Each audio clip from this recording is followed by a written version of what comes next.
अस्सलामु अलैकुम वरहमतुल्लाहि वबरकातुहू। वालेकुम अस्सलाम वरहमतुल्लाहि वबरकातुहू।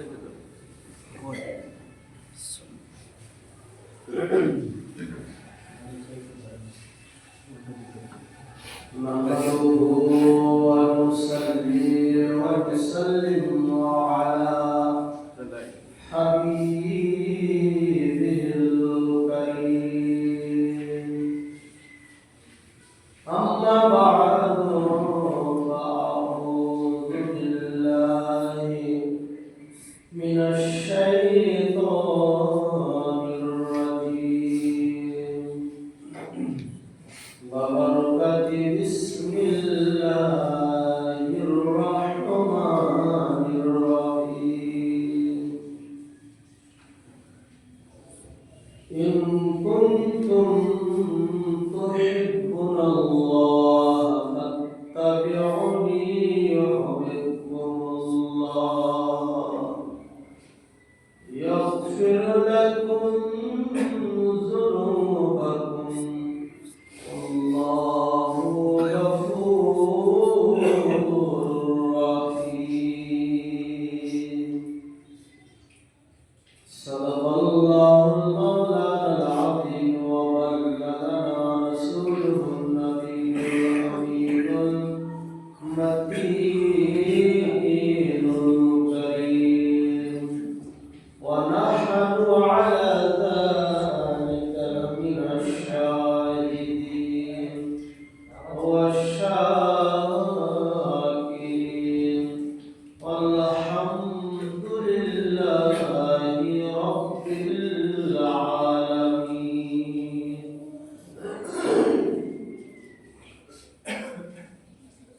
উপস্থিতি সমস্ত দিনদার ইমানদার মুসাল্লিয়ান হযরত, আল্লাহ তাবারক ওয়া তাআলা লক্ষ কোটি কোটি হামদ ও প্রশংসা যে আল্লাহ সুবহানাহু ওয়া তাআলা তার দয়াতে রহমতে আজকে আমরা সুস্থ শরীরে সালাতে জুমা আদায় করতে আসতে পেরেছি। সকলে বলুন আলহামদুলিল্লাহ।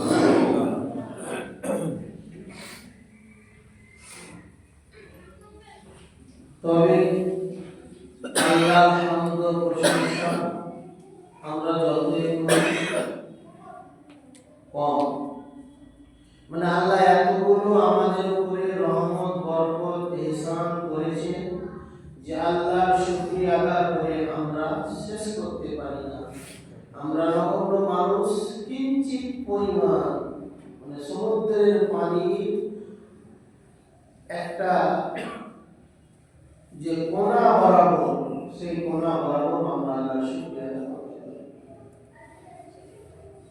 হামদ সানার পরে দরুদ সালাম বর্ষিত হোক রহমাতুল লিল আলামিন নবী বেসাহারা সাহারা আমিনার দুলারা আহমদে মুস্তাফা সাইয়্যিদনা মুহাম্মাদুর রাসূলুল্লাহ সাল্লাল্লাহু তাআলা আলাইহি ওয়াসাল্লামের প্রতি শত কোটি কোটি দরুদ ও সালাম বর্ষিত হোক, বর্ষিত হোক।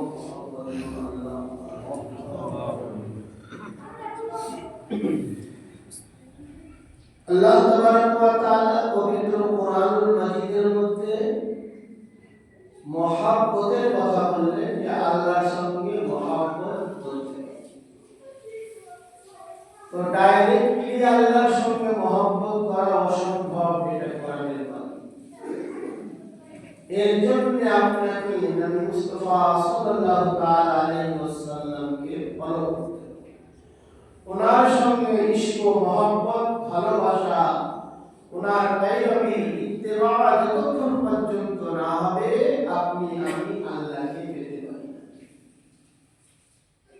আল্লাহকে পাওয়ার জন্য মাধ্যম হলো আমার দয়ার নবী মুস্তাফা সাল্লাল্লাহু তাআলা আলাইহি ওয়াসাল্লাম।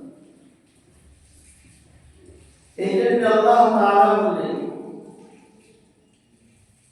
যে ইন কুনতুম তুহিব্বুনাল্লাহ ফাত্তাবিউনি ইউহিব্বুকুমুল্লাহ, তোমরা যদি আমাকে মহব্বত করতে চাও, আমার প্যারা বান্দা হতে চাও, ফাত্তাবিউনি, আমার নবীর ইত্তিবা করো, ইউহিব্বুকুমুল্লাহ, নবীর ইত্তিবা, নবীর মহব্বত, নবীর ভালোবাসা যদি আপনার আমার অন্তরে থাকে,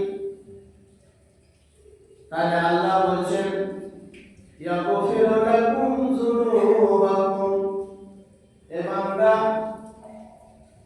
আল্লাহ এটা কোন জায়গায় বলেননি যে তুমি কোরআন শরীফ পড়লে তোমার সব গুনাহ আমি মাফ করে দেব, নামাজ পড়লে সব গুনাহ আমি মাফ করে দেব। এমন কোন ইবাদত বান্দেগি নাই যেটা করতে গেলে আপনার সব গুনাহ আল্লাহ মাফ করবে। কিন্তু নবীর মহব্বত যদি আপনি করেন, নবীর যদি ভালোবাসেন, নবীর ইশক ও মহব্বতে নবীর ইত্তেবা করে যদি জীবন যাপন করেন, নবীর প্রেম যদি আপনার আমার শিরার মধ্যে থাকে, আল্লাহ সুবহানাহু ওয়া তাআলা বলেন ইয়াগফিরু লাকুম যুনুবাকুম ওয়াল্লাহু গফুরুর রাহিম। এ বান্দা, নবীর মহব্বতের কারণে, নবীর ভালোবাসার কারণে, নবীকে প্রেম করার কারণে আমি আল্লাহ করব কি, তোমার গুনাহগুলো মুছে দেব। আর আমি আল্লাহ গফুরুর রহিম, ক্ষমাশীল।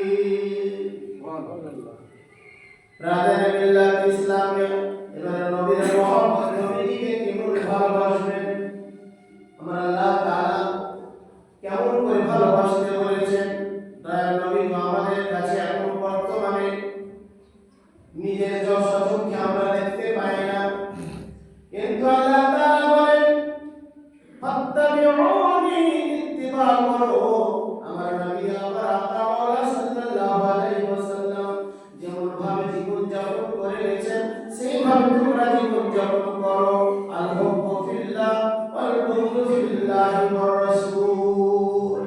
দুনিয়ার মধ্যে এমন ভাবে চলাফেরা করো, এমন ভাবে তুমি জীবন যাপন করো, তোমরা তোমার প্রত্যেকটা কাজ হবে, নবীর মহব্বত তোমার মধ্যে থাকবে। আল্লাহ রাব্বুল আলামিন যে বলেছেন ইউহিব্বুকুমুল্লাহ, আমি ভালোবাসবো, তবে নবীর ভালোবাসলে আমার ভালোবাসা পাবে। নবীর মহব্বত করলে আমি আল্লাহ তোমাকে মহব্বত করব, নবীকে ভালোবাসলে আমি তোমার সঙ্গে প্রেম করব।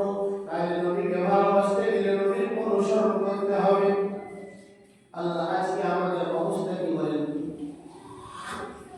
রাসূল পাক সাল্লাল্লাহু আলাইহি ওয়াসাল্লাম বলেন একটি হাদিস, যে ব্যক্তি এশার নামাজ পড়ে বাড়ি গেল, আরামের বিছানায় ঘুমিয়ে গেল, জামাতের সহিত এশার নামাজ পড়লো, আবার যখন ফজরের নামাজ আদায়ের জন্য ডাক দিল সালাতু খায়রুম মিনান নাওম, সঙ্গে সঙ্গে ওই বান্দা বিছানা ত্যাগ করে, আরামের বিছানা ত্যাগ করে দিয়ে আবার মসজিদের মধ্যে এসে ফজরের জামাতে শামিল হলো। আমার দয়ার নবী মুস্তাফা বলেন, এ আমার উম্মত, যদিও তুমি তোমার বাড়িতে আরামের বিছানায় ঘুমিয়েছিলে, কোনো ইবাদত বান্দেগি করনি, কোরআন তেলাওয়াত করনি, নামাজও পড়নি, তাহাজ্জুদ পড়নি, তোমার কোনো ইবাদত হয়নি, শুধু ঘুমিয়েছো। এশার নামাজ জামাতের সহিত পড়লে, বাড়ি চলে গেলে তুমি ঘুমালে, আবার ফজরের নামাজে জামাতে তুমি শামিল হয়ে গেল। আমার আল্লাহ বলেন ওই পুরো রাতটা আমার বান্দার ইবাদতের মধ্যে গণ্য হবে। আমি আপনি আরামের বিছানায় আরাম করে ঘুমালাম, আল্লাহ কত বড় দয়াবান, কত বড় রহমান রহিম, আমাদের ওই ঘুমানোটাও আল্লাহ ইবাদতে গণ্য করে দিলেন। নেকি লিখতে বললেন ফেরেশতা রেখে দেবে, ফেরেশতা আমার বান্দা পুরো রাত ইবাদত করেছে, এই নেকিটা তুমি তোমার আমলনামায় লিখে দাও। শর্ত হলো এশার নামাজ পড়ে যেতে হবে, আবার ফজরের নামাজে জামাতে শামিল হতে হবে, তাহলে আপনার পুরো রাতটা এই ইবাদতের মধ্যে নেকির সওয়াবটা আমি আপনি পাবো। আমরা করতে পারছি। ইত্তেবায়ে রাসূল কাকে বলে? মাওলা আলী শেখ খুদা রাদিয়াল্লাহু তাআলা যাকে শেরের কথা মানে বুঝতে পারছেন, শের মানে হলো বাঘ, বাংলা ভাষায় বাঘ, উর্দুতে ফার্সিতে শের, আর আরবিতে আসাদুল্লাহিল গালিব মানে শের। তো হযরত মাওলানা আলীকে শের কেন বলা হলো, আল্লাহর বাঘ কেন বলা হলো? যে ওনাকে আল্লাহ রাব্বুল আলামিন এত শক্তি এত ক্ষমতা দিয়েছিলেন যে ওনার সামনে বড় বড় যোদ্ধা বড় বড় বাহাদুর হেরে গেছে পানি। এই জন্য কিতাব দিলেন নবী মুস্তাফা আসাদুল্লাহ আল্লাহর শের। তো নবীর মোহাম্মদ কাকে বলে, নবীর ভালোবাসা কাকে বলে? হুব্বু ফিল্লাহি ওয়ার রাসূল ওয়াল বুগদু ফিল্লাহি ওয়ার রাসূল। যে কাজটা আমি জীবনে করব আমার উদ্দেশ্য থাকবে আল্লাহ এবং আল্লাহর রাসূলকে রাজি করার জন্য। যদি কারোর সঙ্গে মহব্বত হয় নবীকে রাজি করার জন্য হবে, আল্লাহকে রাজি করার জন্য হবে। আর যদি দুশমনি কারোর সঙ্গে হয় শর্ত হলো যে আল্লাহকে রাজি করার জন্য নবীকে রাজি করার জন্য দুশমনি করা জায়েজ আছে, দুশমনি করা যায়। বহুত আদালত জায়েজ না, কেবল নবীকে রাজি করার জন্য যদি কোনো সময় আসে তখন আপনার দুশমনি যায়।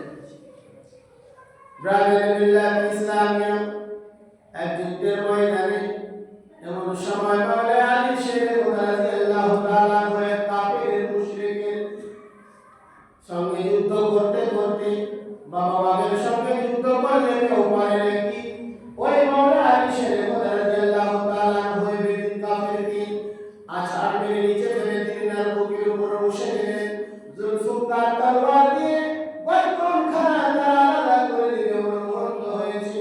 সেই সময় কাফের বেদিন মাওলানা আলী শের রাদিয়াল্লাহু তাআলা আনহুর মুখে থুতু ছিটিয়ে দিল, থুকে দিল। মাওলানা আলী শের রাদিয়াল্লাহু তাআলা থুতুটা মুছলেন, মুছার পরে ওই ব্যক্তি কাফেরের বুক থেকে উঠে গেলেন। যখন উঠে গেলেন চলে যাচ্ছেন, ওই ব্যক্তি কাফের বলে, ওই মাওলানা আলী শোনো, আমি তো নিচে পড়েছিলাম, তোমার জুলফিকার আমার এই কথা আলাদা করে দিতে পারতো, কিন্তু যদি আমাকে কেন ছেড়ে দিলে কারণটা বলে দাও, কি কারণে তুমি আমাকে ছাড়লে? বলে কাফির বেদন শুন, আমি আলী আমার স্বার্থের জন্য কিছু করি না, আমার লাভের জন্য দুনিয়ার মধ্যে কিছু করি না, আমার নিজস্ব স্বার্থ কোনো জিনিসের মধ্যে থাকে না। আমি যে কোনো কাজ করি ইসলামের জন্য করি, নবীর জন্য করি, আল্লাহর জন্য করি, নবীর মহব্বতে করি, আল্লাহকে রাজি করার জন্য করি। আমি আলী নিজের জন্য কিছু করি না।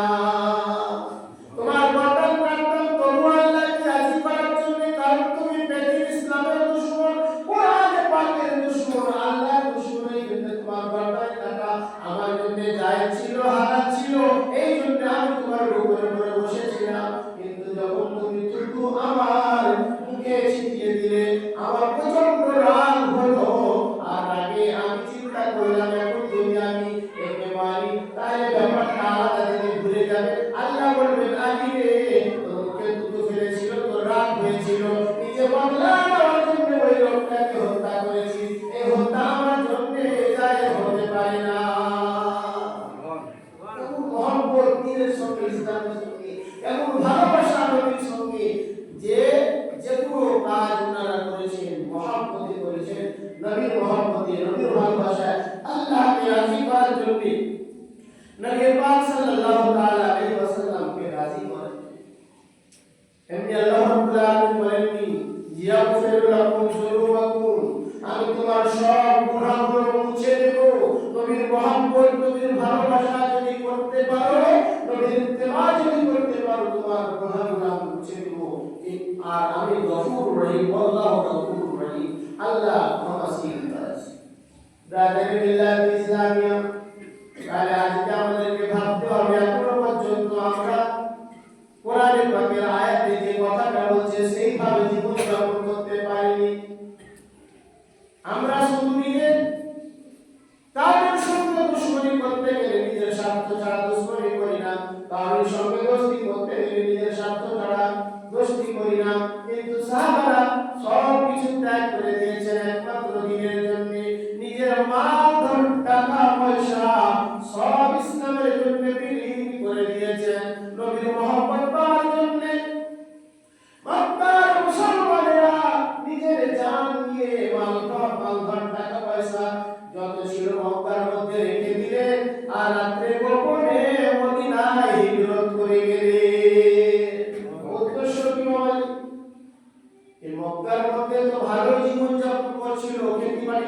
ছিল, আঙ্গুরের বাগান আর জমি জায়গা সব ছিল, আনন্দে ফুর্তিতে তারা বেশ জীবনযাপন ভালো করছিল। কিন্তু যখনই কালেমা তাইয়্যিবা ইলাহা ইল্লাল্লাহু মুহাম্মাদুর রাসূলুল্লাহ যখন পাঠ করে নিল, যখন এই কালেমা পাঠ করে নিলেন, তখন তাদের দুশমন দাঁড়িয়ে গেল। তাদেরকে বলা হলো, হয় তোমরা কালেমা ছাড়ো, আর না হয় মরার জন্য তৈরি হয়ে যাও। মক্কা ছাড়তে হবে, মরতে হবে, না হয় কালেমা ছাড়তে হবে। তারা চিন্তা ভাবনা করল, এই দুনিয়ার ধন সম্পদ, এই দুনিয়ার টাকা পয়সা, এই দুনিয়ার অর্থ সম্পদ কোনো কাজের নাই। চোখ বন্ধ হলে এখানে পড়ে থাকবে, চোখ বন্ধ হলে আমার টাকা পয়সা ধন দৌলত এই জায়গায় থেকে যাবে, আমার সঙ্গে যাবে না, যাবে না। কেমনে যাবে? যদি নবীর মহব্বত করতে পারি, নবীজিকে ভালোবাসতে পারি, দয়ার নবী আমার সঙ্গে আমার কবরে যাবে, কিছু যাবে না সঙ্গে। ওনারা চিন্তা করলেন, লাভ করলেন সব টাকা পয়সা ধন সম্পদকে একমাত্র ঈমানকে বাঁচাবার জন্য, ঈমানের জন্য, ইসলামের জন্য, কালেমার জন্য, নবীর মহব্বতের জন্য এই মক্কার মধ্যে ঘর বাড়ি ধন সম্পদ সব ছেড়ে খালি হাতে মদিনায় হাজির হয়ে গেলেন। সব মক্কা রেখে দিলেন, কিছুই নিয়ে গেলেন না, শুধু শরীরটা নিয়ে গেলেন আর নবীর বুক ভরা মহব্বত দিয়ে গেলেন, নবীজির ভালোবাসা নিয়ে মদিনায় হাজির হলেন। এনাদের বলে মুহাজির, হিজরত করতে ওয়ালি। তো হিজরত করলো কিসের জন্য? ইসলামের জন্য। আল্লাহ রাব্বুল আলামিন এদের সম্মান কতটা বাড়ায়। আর ওদিকে মদিনা শরীফে যে সাহাবাগণ ছিলেন, তাদের মহব্বত দেখেন। যখন ইনারা খালি হাতে চলে গেলেন, কিছুই নাই, টাকা পয়সা ঘর বাড়ি কিছুই নাই, শূন্য হাতে মদিনায় যখন এলেন, আমার দয়ার নবীজি একটা ইশারা করলেন, এ মদিনার সাহাবারা, এ মদিনার মুসলমানেরা, আজকে তোমার মুহাজির ভাই মক্কা থেকে হিজরত করে ইসলামের জন্য, নবীর মহব্বতের জন্য, কালেমার জন্য মক্কায় ঘর বাড়ি টাকা পয়সা ছেড়ে দিয়ে হাজির হয়েছে। আজকে তোমরা মদিনার যত মুসলমান রয়েছে সবাই একটা করে মক্কার মানুষকে, মক্কার মুসলমানকে, মক্কার সাহাবীদেরকে তোমরা নিয়ে নাও আর নিজের সম্পত্তির মধ্যে ভাগীদার বানিয়ে দাও। পারবে? আমার সম্পত্তির মধ্যে কলকাতা থেকে যদি একটা মুসলমান আসে আর ওই ইসলামের জন্য আমি তাকে ভাগীদার বানাতে পারবো? কিন্তু সাহাবাদের মহব্বত দেখেন, নবীজি বললেন আর বলা মাত্র তারা তৈরি হয়ে গেলেন। এক একটা মুহাজিরকে এক একজনা বসে দিলেন, এক একটা মুহাজিরকে এক একটা আনসার, মদিনায় যে সাহাবীরা ছিলেন তাদেরকে আনসার বলা হয়, আনসাররা নিয়ে গেলেন আর যত সম্পত্তি ছিল ভাগাভাগি করে দিলেন। বলে, তুমি আমার দিনের ভাই, দিনী ভাই, ইসলামের ভাই, আজ থেকে তোমার আমার সম্পত্তি তোমার অর্ধেক অর্ধেক ভাগ করে দিলাম। এই ছিল মহব্বত। শুধু মুখে বললাম নবীর মহব্বত করি, নবীজিকে ভালোবাসি, কিন্তু বাস্তবে দেখাচ্ছে দুনিয়ার মহব্বতই আমাদের দিল থেকে বের হয়নি, টাকা পয়সা মহব্বত আমাদের দিল থেকে বের হয়নি। এই জন্য তো ঈশার নামাজ পড়ে গেলাম আর ফজরের বার্তা হবে। ব্রাদার, মসজিদ আল্লাহর ঘর, এই মসজিদ একদিন আপনার সাক্ষী দিবে, আপনার মহব্বতের মসজিদের সঙ্গে থাকে, নামাজের সঙ্গে থাকে, নবীর সঙ্গে থাকে, অবশ্যই আপনি কামিয়াব হবেন এহ জগৎ পরজগৎ।